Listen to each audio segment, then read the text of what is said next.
શું NEET qualify કરી લીધી એટલે તમને ગુજરાતમાં એમબીબીએસ ની સીટ મળી ગઈ? જો એવું વિચારતા હોય ને તો રોકાઈ જજો. બસ હવે થોડાક દિવસોમાં ઓગસ્ટની શરૂઆતની અંદર જે ગુજરાતનું કાઉન્સેલિંગ જે છે એમબીબીએસ બીડીએસ માટેનું એ શરૂ થવા જઈ રહ્યું છે. પણ એના પહેલા જો તમે આ વિડીયો ના જોયો ને તો તમે સૌથી મોટી ભૂલ કરશો. હું તમને ડિટેલમાં માહિતી આપવાનો છું. કારણ કે તમે એવું વિચારો છો કે નીટ ક્વોલિફાય કરી લીધી, મારા આટલા માર્ક્સ આવી ગયા એટલે મને મળી જશે એડમિશન ગુજરાતની અંદર, તો એ તમારી ભૂલ છે. તો આજે આપણે વાત કરીશું નીટ 2026 ગુજરાત સ્ટેટ કાઉન્સેલિંગ વિશે. બરાબર, સ્ટેપ બાય સ્ટેપ તમને સમજાવીશ. ધ્યાન રાખજો, લખવું હોય તો લખી દેજો, નોટ કરી રાખજો. તમારા માટે છે, કારણ કે એક ભૂલ પણ તમારું 1 વર્ષ બગાડી દેશે અને તમારા સારા માર્ક્સ હશે છતાં પણ એડમિશન નહીં મળે. તો છેલ્લે સુધી આ વિડીયો જોજો, તમારા માટે છે. અને તમારે કેટલા માર્ક્સ આવેલા છે નીટમાં એ કમેન્ટ પણ કરજો નીચે. તો ખાસ કમેન્ટ કરો તમારા કેટલા માર્ક્સ છે. તો વાત કરીએ અહીંયા. પહેલું તો નીટ ક્વોલિફાઈડ એટલે શું? સર નીટ ક્વોલિફાય થઈ ગયાનો મતલબ શું થાય એ સમજાવું. તો નીટ ક્વોલિફાઈ આ વખતે રીનીટ 2026 માં કોને કહેવાય હું તમને સમજાવું.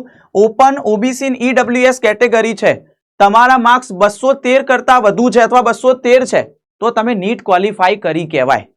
હવે ઘણા લોકો એમ વિચારે નીટ ક્વોલિફાઈ કરી એટલે મને એમબીબીએસ માં મળી ગયું એડમિશન. ના, નીટ ક્વોલિફાઈ નો મતલબ આ એક માર્ક્સ છે, આ લિમિટેશન છે. આટલા માર્ક્સ કરતા ઉપર માર્ક્સ હોય આટલાથી અથવા આ માર્ક્સ તો તમે ક્વોલિફાઈ કરી કહેવાય નીટ. એટલે કે તમે કાઉન્સેલિંગમાં ભાગ લઈ શકો. એડમિશન મળી નહીં ગયું, કાઉન્સેલિંગમાં ભાગ લઈ શકો. અને એસસી એસટી કેટેગરીમાં છો તો 177 માર્ક્સ એનું લિમિટેશન છે. તો આને કહેવાય નીટ ક્વોલિફાઈ કરી. બીજી વસ્તુ, ગુજરાત સ્ટેટ મેરિટ લિસ્ટ શું છે? આ ક્વોલિફાઈડ કરી કહેવાય. અને ગુજરાત સ્ટેટ મેરિટ લિસ્ટ શું છે તો એના માટે એક વેબસાઇટનું નામ આપું છું, ખાસ ધ્યાન આપી લેજો. ACPUG-MEC પોર્ટલ છે, એની અંદર એમબીબીએસ અને બીડીએસ નું કાઉન્સેલિંગ થતું હોય છે. તો ACPUG-MEC યાદ રાખજો, આ સર્ચ કરવું હોય તો સર્ચ કરી લો વેબસાઇટ, ત્યાં જ કાઉન્સેલિંગ સ્ટાર્ટ થઈ જશે. તો ACPUG-MEC પોર્ટલ ઉપર જવાનું છે, ત્યાંથી એમબીબીએસ અને બીડીએસ નું કાઉન્સેલિંગમાં તમારે પાર્ટિસિપેટ થવાનું છે. નેક્સ્ટ, શું ચેક કરવું ખાસ ધ્યાન આપજો. ચલો તમારું અંદર તમે ચલો પોર્ટલની અંદર ગયા પછી તમે તમારી ડિટેલ્સ નાખી. શું ચેક કરવું? તમારું નામ, પહેલી વસ્તુ.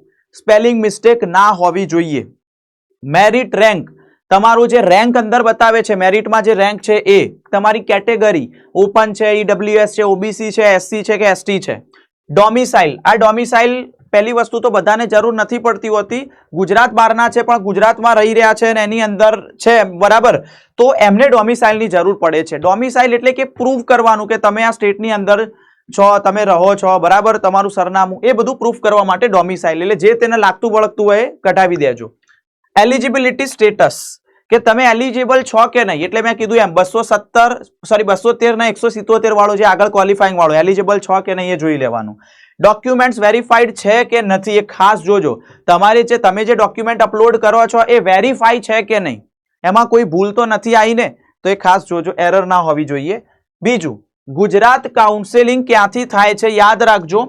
તો ACPUG-MEC ની અંદર મેં તમને એક વેબસાઇટ આપું છું, mededgujarat.org, એની અંદર જ બધું હશે. એટલે એમબીબીએસ બીડીએસ માટે તમારે ACPUG-MEC ની અંદર જવાનું છે. આ વેબસાઇટ છે mededgujarat.org, એની અંદરથી જ બધું થતું હોય છે. જો ઓફિશિયલ વેબસાઇટ ઉપર તમે ગયા પછી શું કરવાનું છે? નોટિફિકેશનમાં જવાનું છે, એનું સ્કેડ્યુલ જોવાનું છે, બરાબર. એમાં મેરિટ લિસ્ટ હશે અને પછી સીટ મેટ્રિક્સ જોવાના છે. તો આ રીતે તબક્કાઓ ફોલો કરજો એટલે તમને મળી જશે તમારું સીટ છે કે નહીં, બરાબર. ત્યાર પછી રજીસ્ટ્રેશન પ્રોસેસમાં શું હોય? રજીસ્ટ્રેશન પહેલા કરવું પડે છે. તો એની અંદર ઓનલાઈન પોર્ટલ ઉપર ગયા ACPUG-MEC ઉપર, પછી તમારી નીટની ડિટેલ એની અંદર નાખી દેવાની, એકેડેમિક ડિટેલ, તમે ધોરણ 10, 12 ને બધું જે પણ હોય એ, કેટેગરી ડિટેલ નાખી દેવાની, તમારી કેટેગરી કઈ છે. પછી સર્ટિફિકેટ તમને જે લાગુ પડતા હોય, જેમ કે ઓબીસી કેટેગરી હોય તો SC-BC નું સર્ટિફિકેટ હોય, SC-માં હોય તો SC અથવા ST નું હોય, ડોમિસાઇલની જરૂર હોય તો, બરાબર. હા, યસ. તો આ બધા સર્ટિફિકેટ પણ તમારે જરૂર હોય તો અપલોડ કરવાના, જો લાગતા વળગતા હોય તો. બીજી વસ્તુ કે આફ્ટર મેરિટ લિસ્ટ, ચલો મેરિટ લિસ્ટ આવી ગયું પછી શું કરવું આ ખાસ જોજો કે પ્રોવિઝનલ મેરિટ લિસ્ટ આવશે, બરાબર. હવે ચલો મેરિટ લિસ્ટ આવે છે તો એમાં પહેલા પ્રોવિઝનલ આવે. પ્રોવિઝનલ મેરિટ લિસ્ટ એટલે ફાઇનલ નહીં. જો ઘણા લોકો આ ભૂલ કરે છે કે ફાઇનલ સમજી લે છે, ના.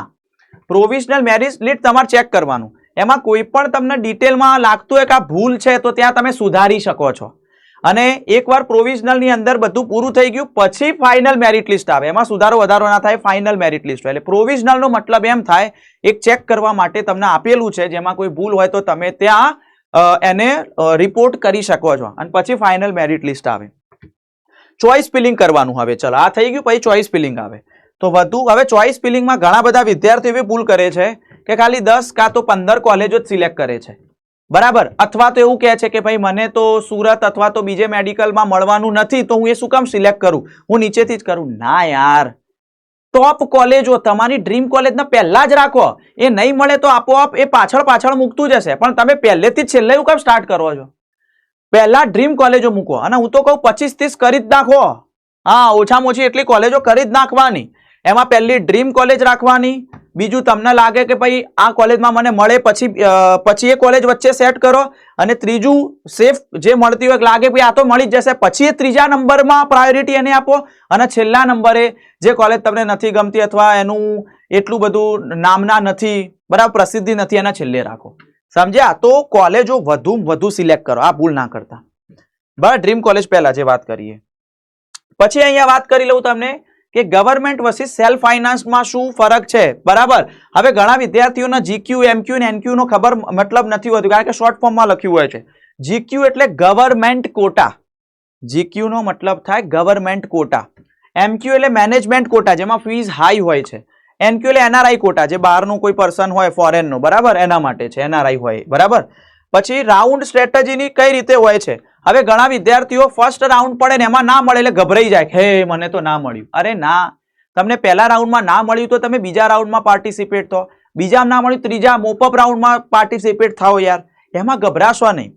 એટલે એક રાઉન્ડમાં નથી મળતું તો કોઈ વાંધો નહીં, બીજા રાઉન્ડમાં તમારે ઓટોમેટિક પાર્ટિસિપેટ થઈ જવાનું, ભાગ લેવાનો. તમે એવું ના વિચારતા પહેલા રાઉન્ડમાં ભળ્યું મળી જ જશે એટલે આપણે હવે જોવાની જરૂર નહીં. વારે વારે જોતું રહેવું પડશે, રાઉન્ડ પડે છે એમાં ભાગ લેતા રહેવું પડશે. પહેલા મળી ગયું, તમને લાગે સેટિસ્ફાઈડ સ્ટુડન્ટ, નથી લાગતું કે ભાઈ આ કોલેજમાં નહીં જોતી, તો તમે બીજા રાઉન્ડમાં ભાગ લઈ શકો. એવું નથી કે ના લઈ શકાય. તો આ વસ્તુ ખાસ ધ્યાન રાખજો. તો આ હતી સંપૂર્ણ ડિટેલ. તો જે પણ ગુજરાતનું કાઉન્સેલિંગ સ્ટાર્ટ થશે એમાં આ રીતે તમારે પ્રોસેસ ફોલો કરવાની રહેશે, અને ગભરાવાનું છે નહીં, બરાબર. એની અંદર ઓફિશિયલ વેબસાઇટ ઉપરથી જ બેટા સાચું માનવાનું. કોઈ વોટ્સઅપ, ઇન્સ્ટાગ્રામ ઉપર કોઈ લિંક આવીને એમાંથી ભાઈ આમાં અંદર જતા રહે, ના પ્લીઝ એવું ના કરતા. ઓફિશિયલ વેબસાઇટને જ બેટા તમારે પ્રાયોરિટી ઉપર રાખવાની છે, અને વારે વારે નોટિફિકેશન ચેક કરતું રહેવાનું છે. રાઉન્ડ ક્યારે પડ્યો, ક્યારે પૂરો થયો, લિસ્ટ આવ્યું કે ના આવ્યું, પ્રોવિઝનલ આવ્યું કે ફાઇનલ મેરિટ લિસ્ટ આવ્યું, મારું રેન્ક ક્યાં છે, એ બધું ચેક કરતું રહેવાનું છે. તો તમારા માર્ક્સ જરૂરથી કમેન્ટ કરજો બેટા. ડન? તો મળીએ, બાય બાય.